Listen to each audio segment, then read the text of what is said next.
Questões de provas passadas da SES Gran Rio. Começando aqui, olha só. Questões das provas que a SES Gran Rio aplicou no concurso do Banco do Brasil. Olha aí, pessoal.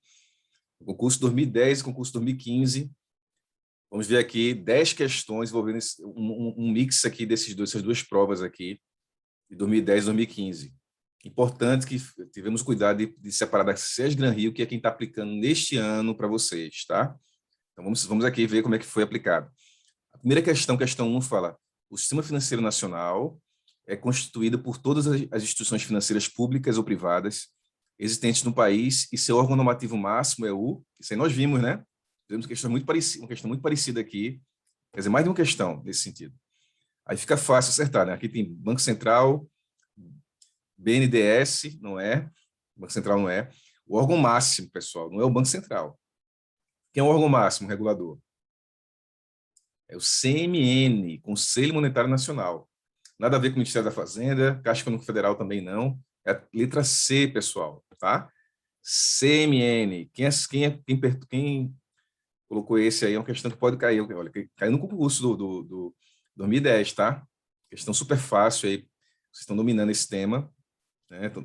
Sistema Financeiro Nacional. Questão número 2. 2015, olha aí, da prova de 2015. Senhor X é gerente de uma agência bancária. Ele recebe o cliente senhor W, conhecido empresário do ramo da construção civil. Vamos lá. Com inúmeras aplicações financeiras na agência, tá? Ele já é um aplicador, ele já tem conta na agência. Cuidado, aqui está encaminhando para uma questão de prevenção de PLD, né? Que nós vimos também bastante esse tema aqui, na apostila, exercício, a diferença das fases. E aqui essa questão é uma questão muito boa para vocês lembrarem as fases do crime de lavagem de dinheiro. Aí diz aqui: com o passar do tempo, o gerente e clientes tornam-se amigos e confidentes, quer dizer, viraram amigos, uma relação já pessoal. Em determinado dia, o empresário lhe confidencia ter recebido uma proposta de um conhecido para legalizar valores que ele recebia, essa pessoa, né? Um conhecido, ele recebia valores sem declarar a Receita Federal, valores não declarados, sonegação fiscal, né? E que adviriam de atividades não autorizadas pela lei. Além disso, além de sonegar a receita, são atividades que a lei ilícitas, tá? Atividade ilícita. Diante desse fato, o gerente adverte seu cliente de que, caso acolhesse a proposta, estaria realizando, em termos de lavagem de dinheiro, o que caracteriza a etapa de... Vamos lá, pessoal. Quais são as etapas de lavagem de dinheiro?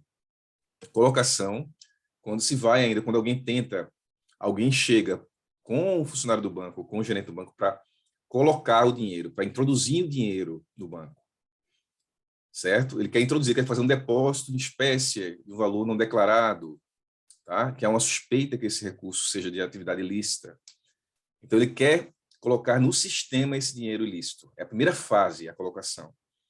Não é essa fase aqui. Então, atenção. Primeiro, nas alternativas aqui, você já percebe que não tem essa fase colocação. Você percebe também que tem fase aqui que nem existe na lavagem de dinheiro, né? Tem aqui conclusão, que não existe, essa fase. Multiplicação também não existe. E manutenção também não existe. Você já tem aqui 50% de chance de acertar, se você já estudou um pouquinho do tema, mesmo que tenha alguma dúvida, já elimina a letra B, C e E, tá? A dúvida é entre A e D. Eu diria que a dúvida poderia ser um pouco maior se tivesse aqui colocação, que nem colocou na prova, tá? Não colocou colocação, não incluíram aqui a fase de colocação, que poderia gerar uma dúvida. Não, peraí, Danilo, será que ele não quer receber esse dinheiro e depositar com o gerente? Colocação. Mas qual seria a diferença nesse caso? Ele já tem aplicação, ele já é correntista, já movimenta, quem é correntista já faz depósito, já tem relação com o gerente.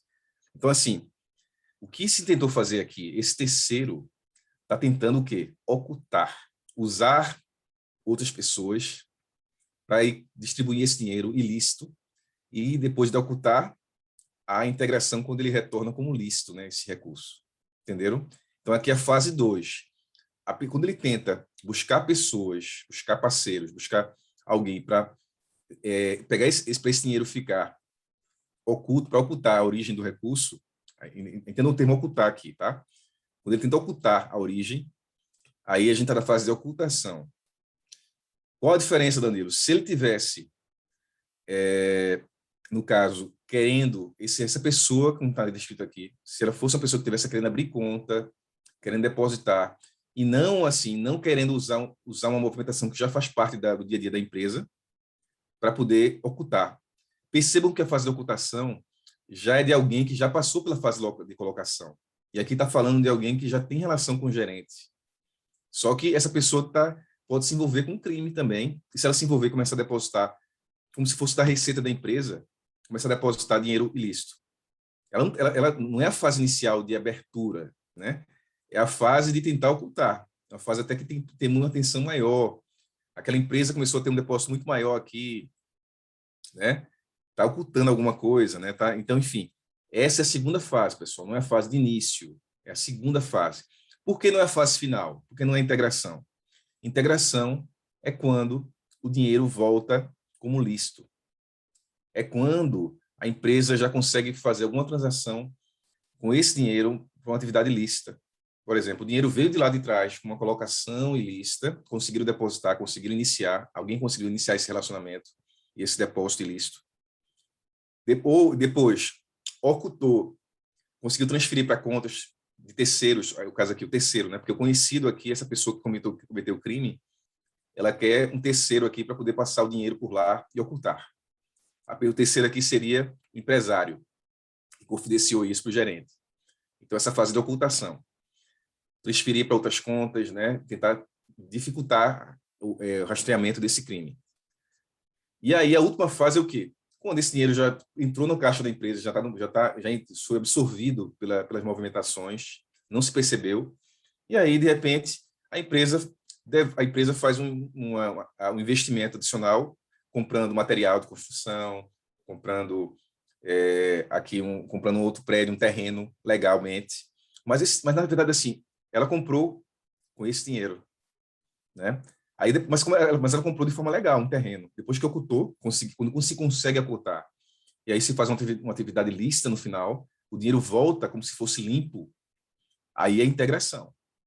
Não é aqui que está falando a pergunta. A pergunta deixa muito clara que não é uma fase de tornar o dinheiro limpo, comprou um bem de forma limpa, assim, de forma no cartório, registrou, mas esse dinheiro já veio de uma ocultação, né, veio de uma atividade ilícita. Não é isso aqui que fala na questão. Então, fica claro que essa fase é a fase de ocultação, letra A, pessoal, tá? Beleza?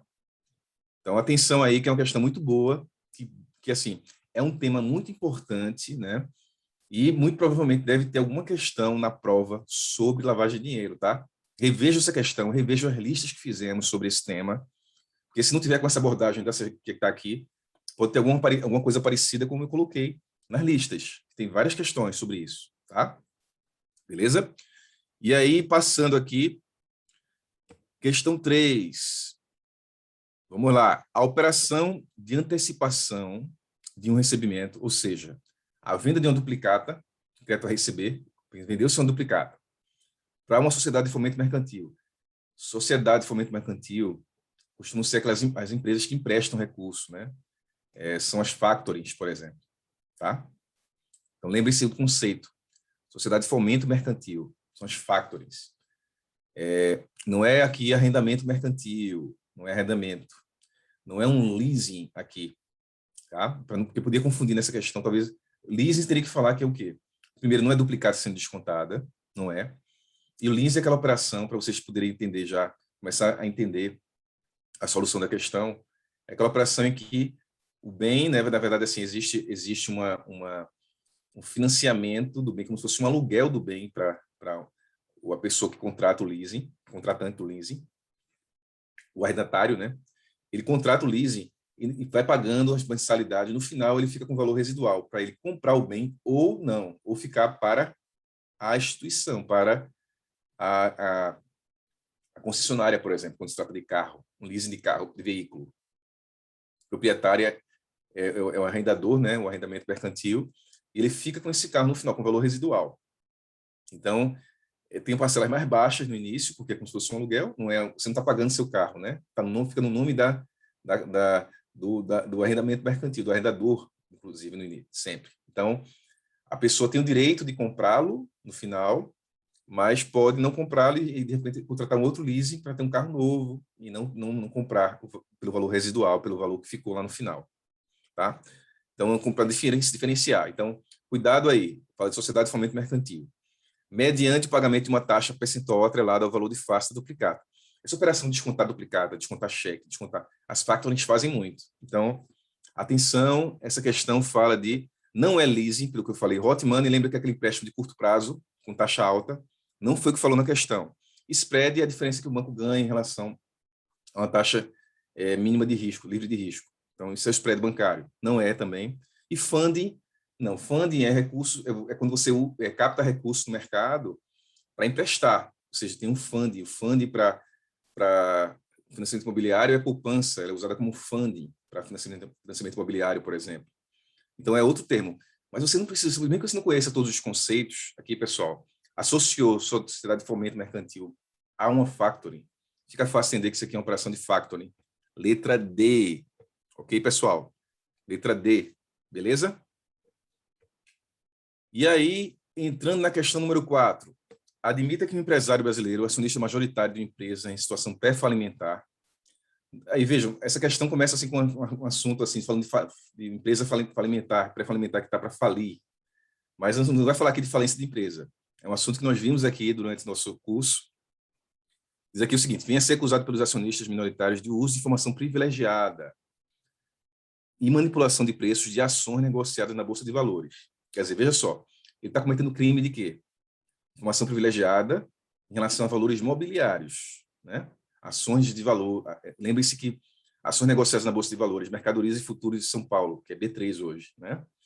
O órgão responsável pelo eventual julgamento do processo administrativo contra o empresário aí lembrar só dos conceitos, né, pessoal, de Sistema Financeiro Nacional.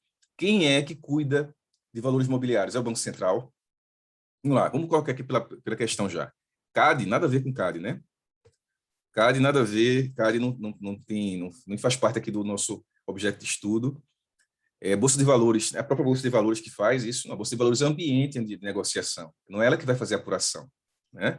STF, não. STF, não.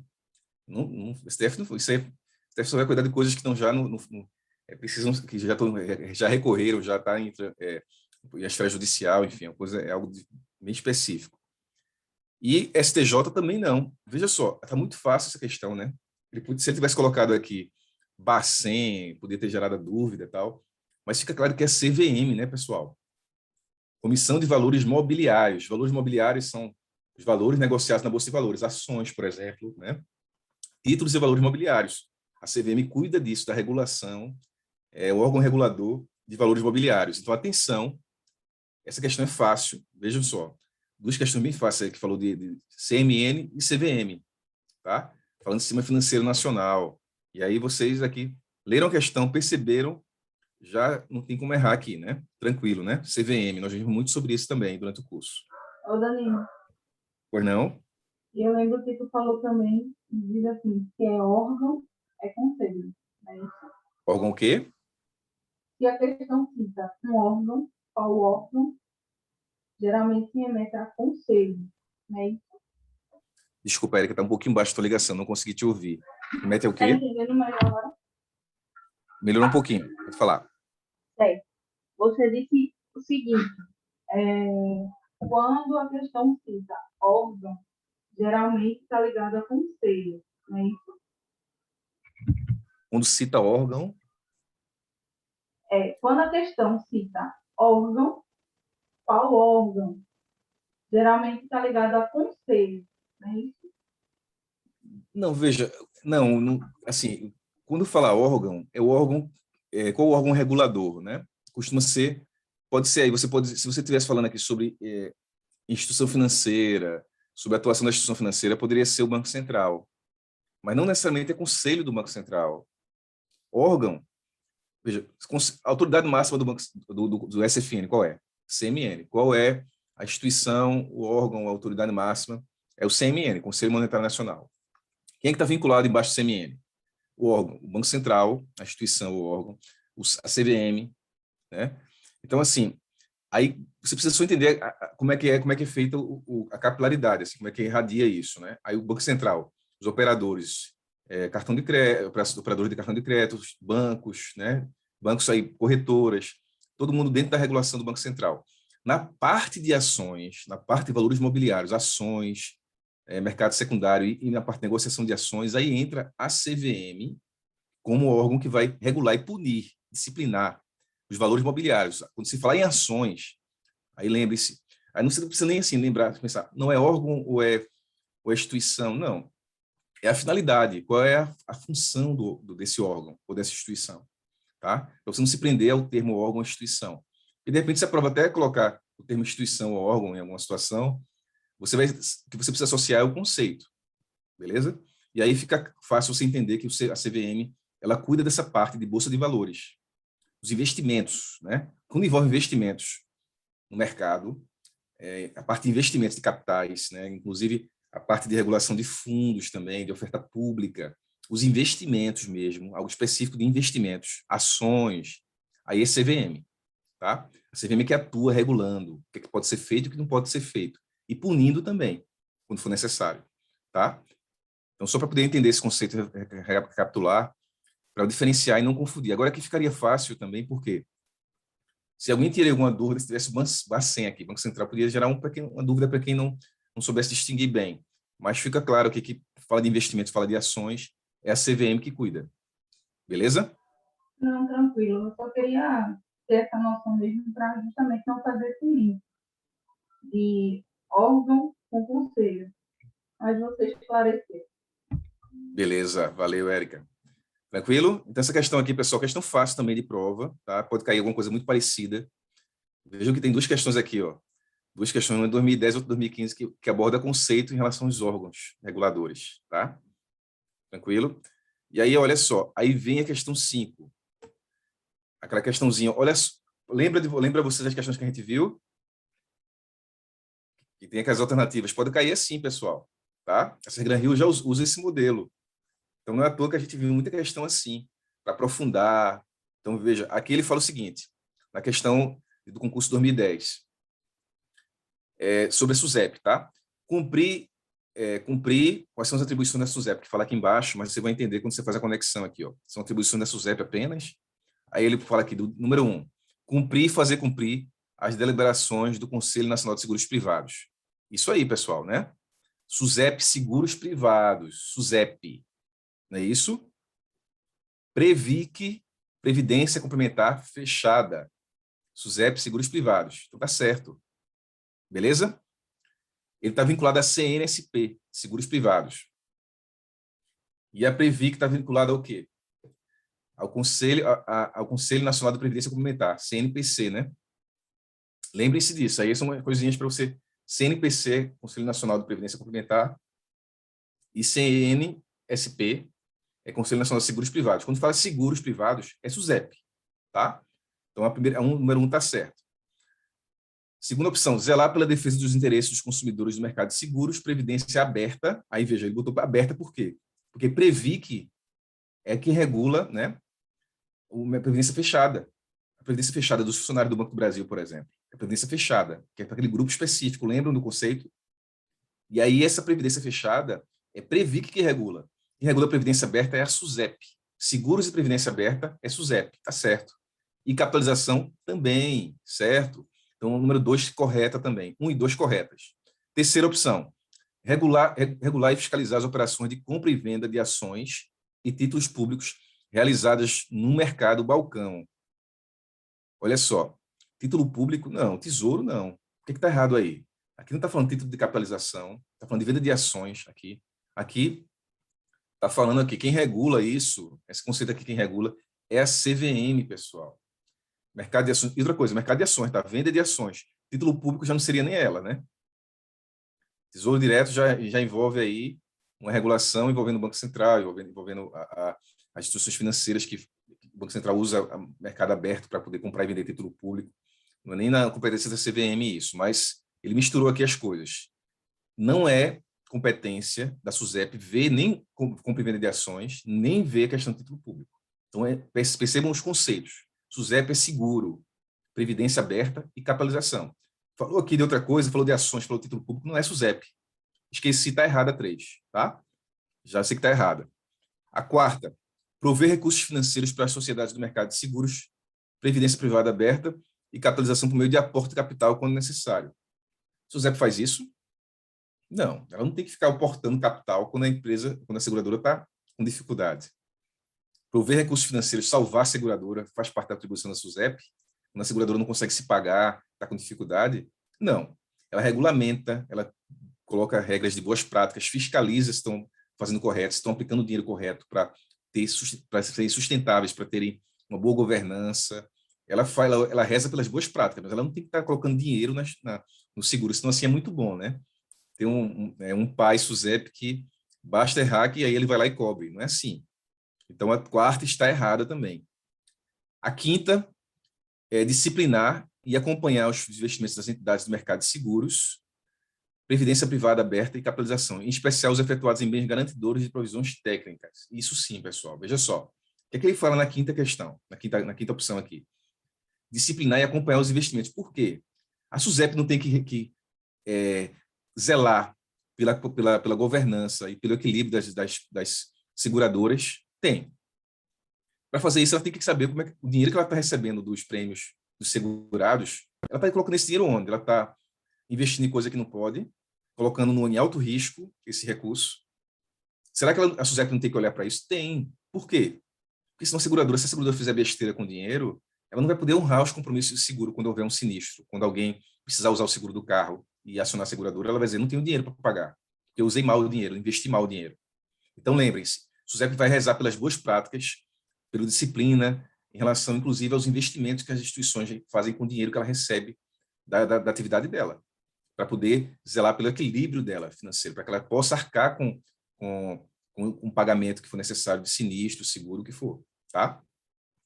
Então, por isso que ele fala aqui, especialmente os efetuados em bens garantidores de provisões técnicas. O que são essas provisões técnicas? A seguradora ela tem uma estimativa de quanto vai pagar de indenização por ano. Ela tem estudos para isso, ela tem relatórios que mostram, olha, temos aqui um percentual, às vezes pode aumentar um pouco, pode deixar baixar um pouco, mas ela tem a média, ela tem estudos para isso. Por isso que ela precifica e paga os seguros. Ela vê que é sustentável cobrar X por um seguro de carro, seguro de vida. Por quê? Ela tem dinheiro, esse dinheiro vai servir para pagar o sinistro.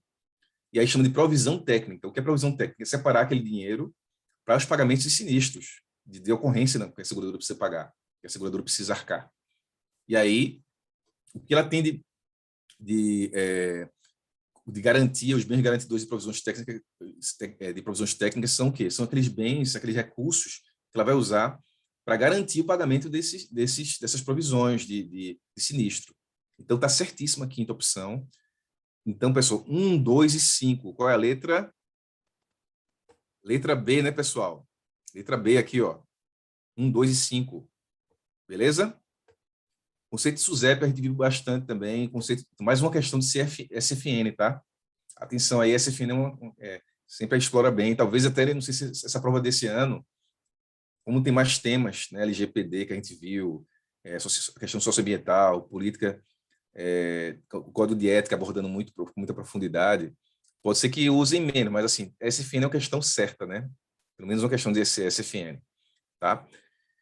E aí, ao conceder uma fiança bancária, essa é uma questão bem específica de produto bancário que nós vimos, mas aí vamos detalhar ela aqui, a resolução dela. Ao conceder uma fiança bancária a determinado cliente, um banco garante o cumprimento de uma obrigação pelo cliente, mediante uma remuneração. Lembra que é um contrato feito com o cliente, que o banco é remunerado, ele recebe uma taxa, para garantir a operação pelo cliente, um contrato que ele faça com uma empresa, que ele precisa dar garantia.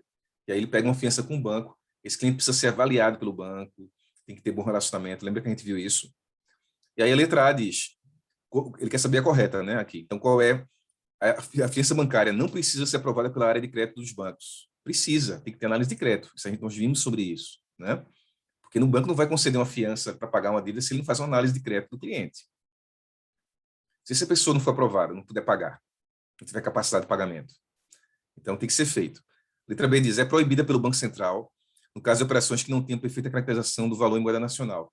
Fiança bancária, pessoal, é feita em real.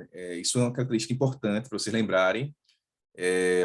Não sei até que ponto a gente aprofundou isso durante, mas assim, a oportunidade de vocês, pela questão, já entenderem que fiança bancária, ela tem que ser feita sim, ela é proibida se não for feita de acordo com a moeda nacional, tá? É uma operação do banco, bancos envolvidos são bancos nacionais, muitas vezes, e tem que usar moeda em real, tem que estar caracterizado no contrato isso.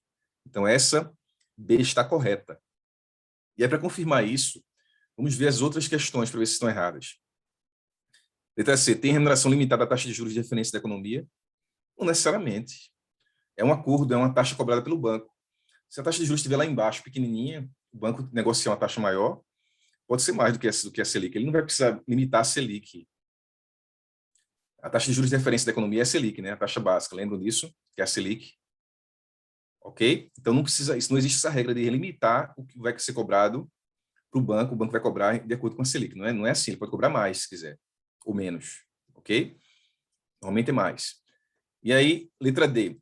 Não é utilizada nas negociações registradas na Bolsa. Sim, fiança bancária é uma operação que, quando você usa na Bolsa uma garantia de um banco, aquela operação na Bolsa ela tem mais segurança. É um tipo de garantia que é dada em relação a alguns ativos que estão. Em relação a alguns ativos que são securitizados, por exemplo, alguns ativos que são negociados em Bolsa, eles podem ter garantia de fiança bancária. Então dizer que não é auto-utilizada está errado. Não é o que a gente quer. É uma operação de crédito e, portanto, sujeita a imposto sobre operações financeiras. Não, no caso aqui, ela é uma operação de crédito, mas nesse caso ela não tem o IOF, tá? É uma operação de crédito, sim, mas ela não tem IOF porque é uma operação a operação de fiança bancária, ela dispensa o IOF na cobrança do IOF, ok? Beleza? Então, assim, essa é uma questão que é talvez a mais delicada pelo nível de especificidade que ela pede de fiança bancária, tá? Ela vai muito dentro do produto, né? Mas fica aqui a dica, foi uma questão que caiu na prova passada, na prova de 2010, eu acho, deixa eu ver aqui, 2015, prova passada. Mas, assim, normalmente essa Gran Rio ela não coloca questões tão específicas de um produto bancário assim, tá? Mas se repetir alguma coisa de fiança bancária, como nesse nível de detalhe, como foi aqui, vocês estão sabendo já, que a gente corrigiu, tá? Mas se vocês vão perceber que ela costuma dar conceitos mais abrangentes, sem entrar muito nos detalhezinhos do produto, como fez aqui agora. De qualquer forma, vale ficar atento, tá? Beleza?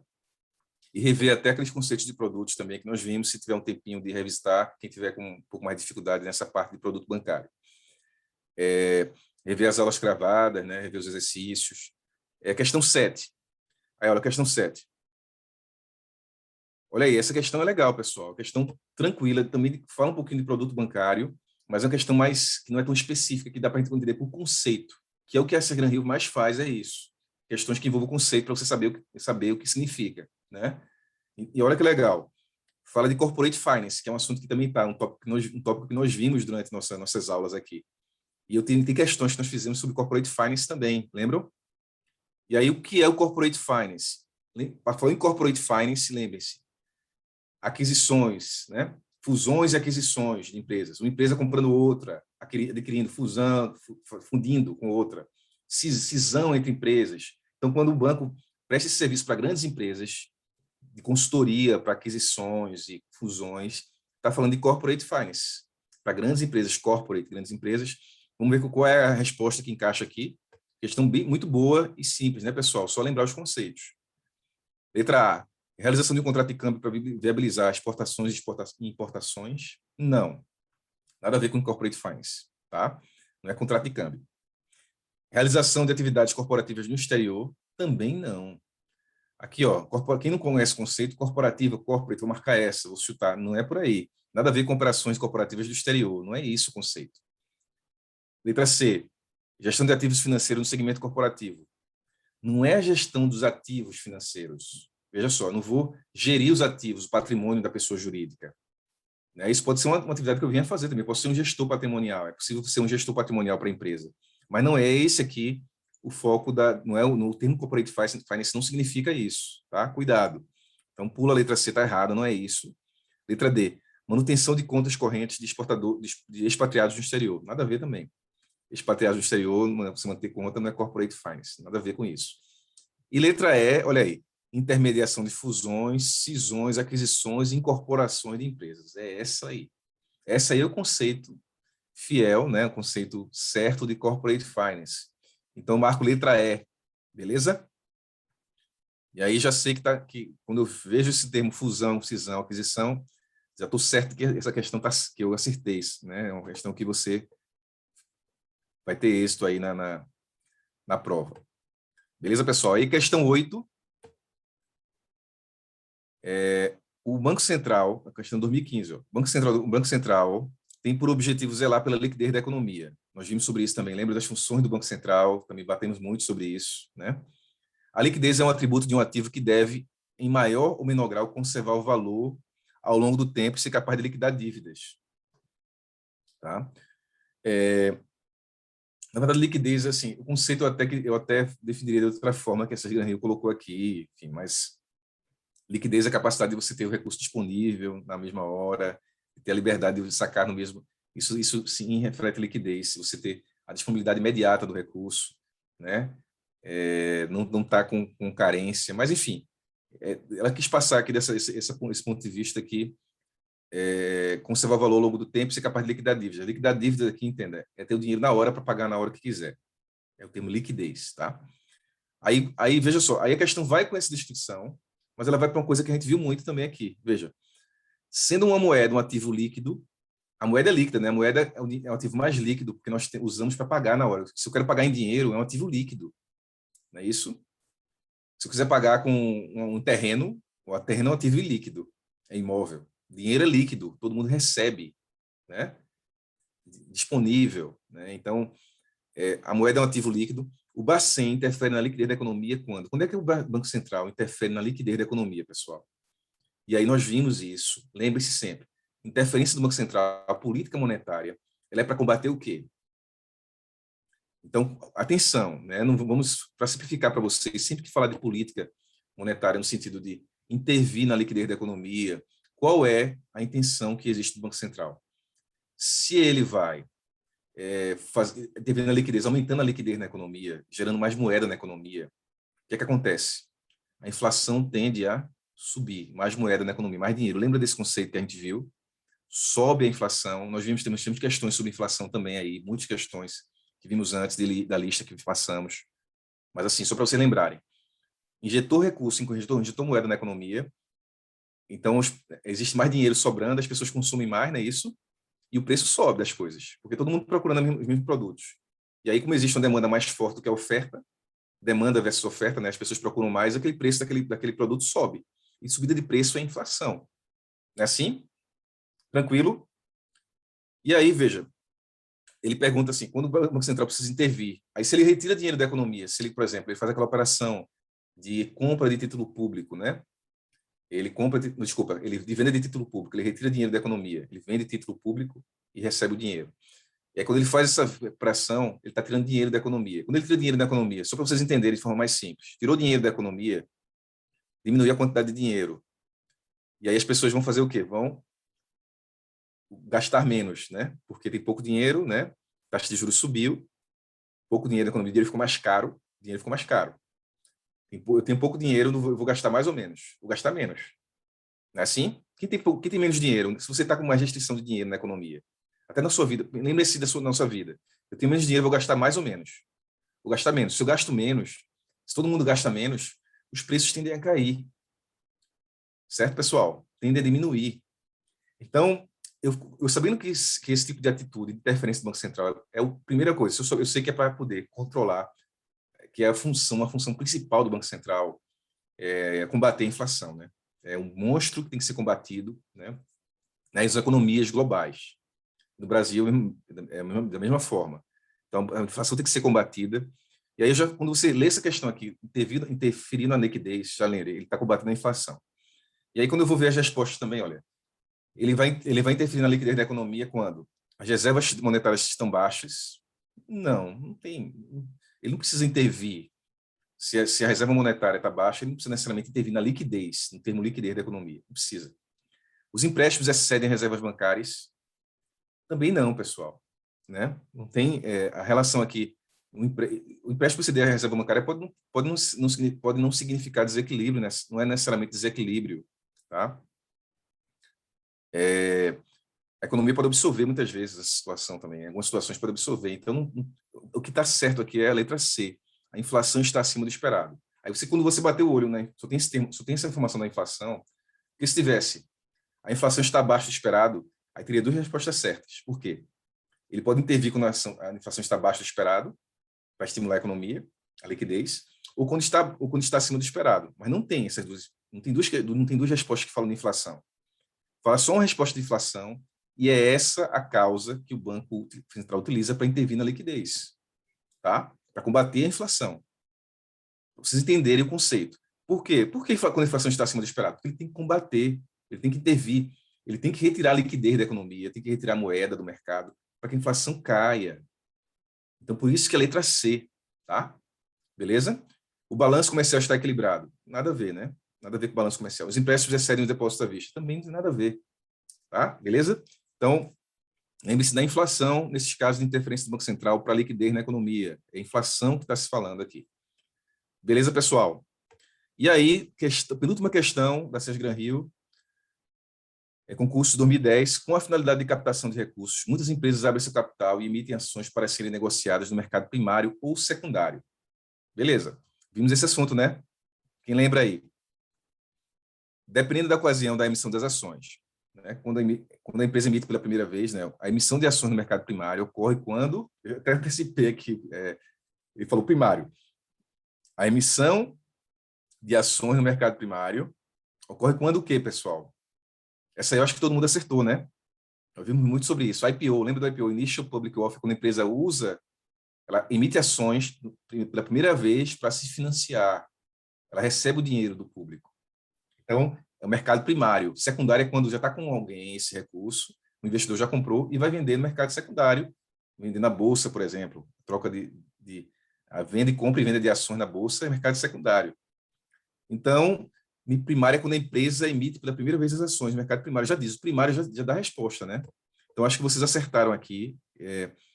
Olha só, a primeira opção diz, cadê? Primeira opção. Quando a emissão de ações no mercado primário ocorre quando a negociação é realizada no pregão da Bolsa de Valores. Não, mercado secundário aí. A negociação das ações não se concretizou no mercado secundário. Também não. Se não houve negociação, o preço pode baixar. Né? Então, nada a ver com o mercado primário. A empresa emite ações para negociação somente com empresas do setor primário. Cuidado com as casquinhas de banana, tá? Nada a ver com emitir ações para negociar com o setor primário da economia. Isso é outro assunto aí, tá? Não nada a ver com isso. A empresa emite pela primeira vez, primário vem de primeira vez que emite ações para serem negociadas no mercado. É isso aí. Emitiu ações no mercado primário, a empresa emitiu pela primeira vez, fez o IPO, lembram? E aí, letra D é correta, tranquilo aí, nós vimos, esse tema que nós vimos bastante também, durante as aulas e nos exercícios. E letra E diz, rentabilidade das ações não atingiu o patamar desejado. Também não tem nada a ver com isso, emitir ações no mercado primário. Beleza? E aí, vamos para a questão número 10, a última questão da SES Gran Rio aqui do concurso de 2015, o último concurso. Uma cliente bancária está decidida a contratar um plano de previdência privada para si. Ela quer contratar uma previdência. No entanto, ela está em dúvida se seu perfil está mais adequado ao Plano Gerador de Benefício Livre, que é o PGBL, ou ao Vida Gerador de Benefício Livre, VGBL. Tá? Aí é uma questão de produto bancário, mas esse produto aí até eu colocaria uma atenção maior para vocês do que o fiança bancária, porque previdência é um tema muito forte, inclusive hoje nos bancos, previdência privada, né? E a importância que tem também. Então, é uma questão, pode vir questão de previdência privada. Eu acho mais fácil vir de previdência do que fiança bancária. Espero não estar errado, por isso que a gente passa todo o conteúdo aqui e vê as questões de provas passadas de forma, assim, está vendo várias questões, mas assim, previdência, ela tem uma relevância maior em relação ao planejamento, a um produto de investimento importante e tal, a incentivo fiscal com o DPGBL, né? A diretriz do governo de estimular a economia, a poupança também, né? A complementação do INSS, da complementação da aposentadoria, enfim. Então, a previdência é um tema muito relevante. Pode ser que caia alguma coisa sobre previdência. E aí, sabendo que a cliente é solteira e que sempre estará isenta do imposto de renda, a escolha adequada seria o quê? Veja só, qual é a informação importante aqui, pessoal? É o que fala aqui agora. Você quer saber se a cliente vai fazer um PGBL ou um VGBL? A cliente vai fazer qual? E aí ele dá informação que é importante para a gente saber, quando lê aqui lá essa parte que ele diz assim, a cliente solteira e sempre estará isenta do imposto. Vamos lá. Ela não paga imposto de renda. E quando é que a pessoa faz o PGBL? Vamos entender qual dos dois. PGBL e VGBL. Qual a diferença dos dois? O PGBL, quem faz o PGBL é quem tem incentivo fiscal. O que é incentivo fiscal, pessoal? É ter desconto no imposto de renda. É quem paga imposto de renda, faz a declaração no modelo completo, contribui com o INSS, né, faz a declaração no modelo completo, paga imposto, e aí vai ter um incentivo de diminuir o imposto a pagar. Quem tem PGBL vai ter um desconto no imposto a pagar.